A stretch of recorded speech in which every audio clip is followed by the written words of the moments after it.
And if I sit here to claim that I knew Pramit really well, I'll be only indulging in self-glorification. So it's better for me to say that I always wanted to know Pramit better, and the pursuit is still on. Pramit and I had, though there was a big age gap, but I think we were fairly good friends from the point of view we ribbed each other about the Formula One thing. He was a Ferrari fan and I was a Mercedes fan, that is, Lewis Hamilton fan. And I remember every Monday morning when we met, when I was driving and he would be parking his scooter, and I said, hey, I used to rib him because, that whole couple of years it's been Lewis Hamilton who's been taking the pants off the Ferraris.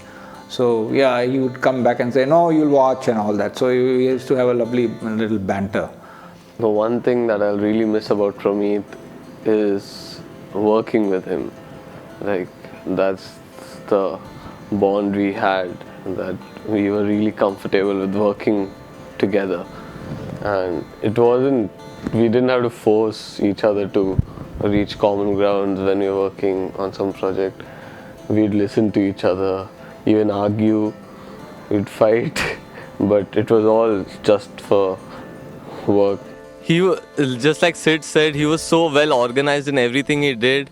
He was so in the moment every time. Like, he could, even the commercial shoot that we did for the architecture, we had gone to meet the clients, and that day we were all intimidated by she was a foreigner, the client, she was a curator, she was talking about big things, and we were already silent. I saw Pramit silent, then I went more nervous.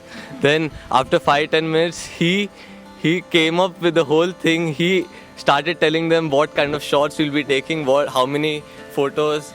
He organized everything in those 5 to 10 minutes. Like, who can,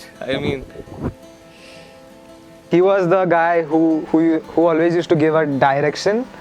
So how's the shoot has to be. Because of him, I got a lot of kind of discipline, maybe, because he's the only person in the college who shoots, and then within that day he used to do all his work, edit, finish, his everything assignment was on time. So he was basically a well mannered, I'll say, well organized. Like, he had set a benchmark for the kind of people I want to work with, and he was on the top of that priority list. Like, yeah, it was really he had got my hopes high that, yeah, he's the guy I want to work with. Pramit was someone who knew a lot of stuff, and he was not just the usual, jack of all trades, master of none, but he was literally a master in everything he knew.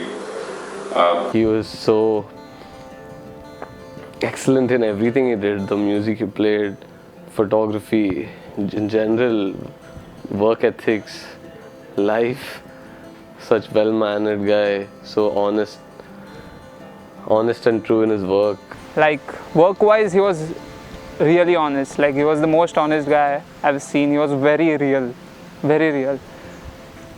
I still remember, I used to go to him to review my work, and he was the only guy who would tell me what's good, what's bad on my face. And that's the best thing, that was the best thing about him. He was very real, true, and very helpful. I would say that, whatever came to his lips, words that flew out of him had a very strong conviction backing it. It was never by the way. It was never impulsive. If he said something, he truly meant it. He is the first person, to kind of look me in the eye and say, Indu, I believe you can do certain things. And the thing is, it was Pramit who was telling me that. So I had to believe him. And that was such a great feeling, to have someone believe in you like how he did. It was really good. And that's actually what gives me confidence even now. I saw him growing up into a confident lad. And though we did not speak much with each other, but whenever we crossed, he would give a very beaming smile. And you knew that the smile was genuine because, the smile would last that much little longer and it would almost reach his ears. I met him when he came to school once as an alumni, I remember. But that time he was very different. He had long hair and I hardly recognized him. And he said with his smile, "Ma'am, do you know who I am?" But well, that was a giveaway. And I said, "Yes, Pramit, I know you." And he seemed very happy. I never seen him, down and out, because I always thought he was a happy kid, and at least with me, he was very happy and chatted and jokes. His sense of humor was fantastic. So it was a very adult sense of humor, and repartee was good because you tell him something, he would come back with an answer. So lovely thing. A lot of our conversations, especially after we both started growing up, were more along, him trying to keep me grounded. He always did. In the sense, I'm a little bit more of a dreamer. I like big ideas. He used to always say, "Akka, you've got ambition, but you need to know when to slow down." And he was always the guy that asked tough questions, As a kid, he used to ask questions about how things work. And as he started growing up and become more contemplative, he started asking questions about society and why things don't work. Why can't you say this? Why can you say that? And and a lot of those questions would relate back to, why did you make these decisions? What is the purpose behind it? And I never really liked it when he asked me these questions because it forced me to think about things that I hadn't really thought about before.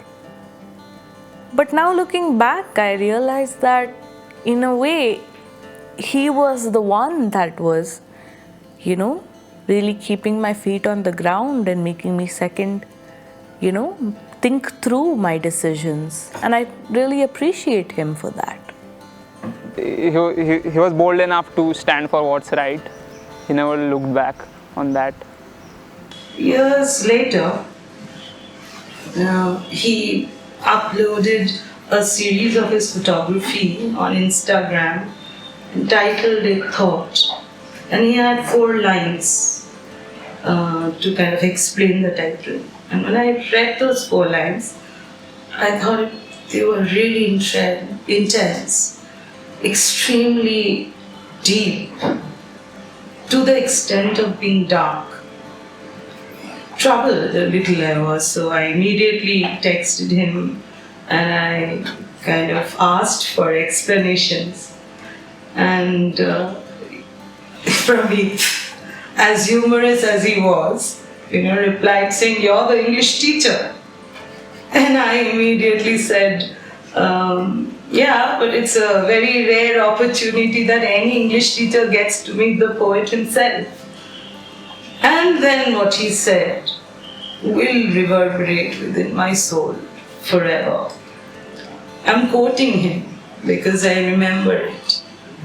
He wrote, "When the poet's pen bleeds out his thoughts, it no more belongs to just himself. It becomes that of the others." Pramit was all 90 and he understood it. You really needed to raise your level to when Pramit is there and you're having a conversation with Pramit, because he'll come up with something new every time, and he was so well informed and he had so much, wisdom with him at such a very young age, which was very unusual, and he was very different, and I'll never meet a guy like him, I know for sure. Pramit, the name means the enlightened one. It's only when we come through such circumstances, situations, we realize what a privilege it's to have been in these people's lives. Thank you, Pramit, for giving me an opportunity to be with you for even if it's a short time. You'll always be there in my memories and in my heart. I'll always cherish you. Rest in peace, my child. All I could say in a way is we really haven't lost him. We haven't lost him. I would say that he's frozen in time as far as I'm concerned. He'll never be old for me. He'll stay the way he was. I will remember his smile, and that's it. He never grows old for me. So that's what I feel about Pramit.